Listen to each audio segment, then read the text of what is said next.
بسم الله الرحمن الرحيم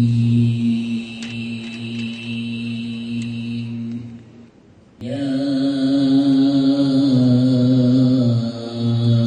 أيها الذين آمنوا أنفقوا مما رزقناكم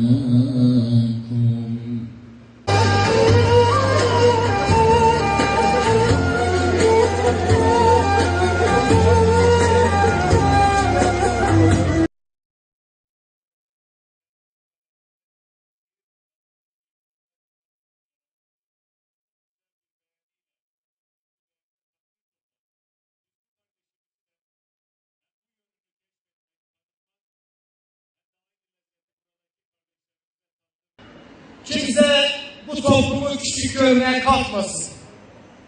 Kimse bu toplumu umursamazdan gelmeye kalkmasın.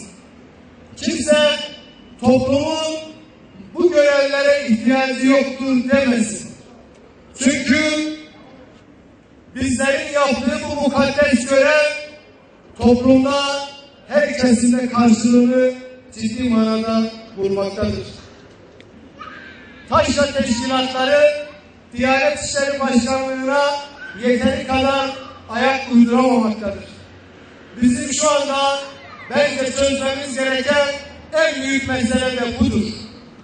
Mutlak surette taşra teşkilatları il ve ilçe müftülükleri de Diyanet'teki bu gelişime ayak uydurmak için çaba sarf etmek zorundadır.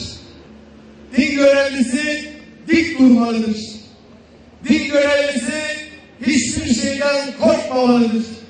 Baskılara boyun eğmemelidir.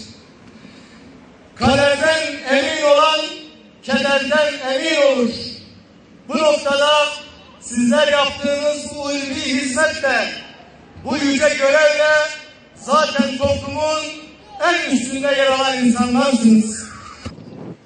Sayın Başbakanımızın geçtiğimiz günlerde açıkladığı demokratikleşme paketinde birçok madde var. Biz o birçok maddeyle ilgilenmiyoruz. Sadece 2 tane madde bizim için çok önemli değerli arkadaşlar. Bu maddelerden birisi kamuda kılık kıyafet özgürlüğü. İsteyen din ve vicdan özgürlüğünün önüne setler çekiyordu. Bazen başörtülü kardeşimizi kurumlara alıyorlardı. Bazen üniversitelerde sınıflara alıyorlardı. Bazen namaz kılanlar fişleniyordu. Bazen insanlar oruç tuttuğu için farklı muameleye tabi tutuluyorlardı. Ve son demokratikleşme paketindeki ikinci önemli maddemiz de buydu. Ne diyor madde? Din ve vicdan hürriyetinin önündeki engelleri kaldırmak adına kimse dini inancından dolayı farklı muameleye tabi tutulamaz diyor. Farklı muameleye tabi tutanlara 1 yıldan 3 yıla kadar hapis sistemiyle dava açılır diyor. Tabii yeterli mi? Hayır, yeterli değil.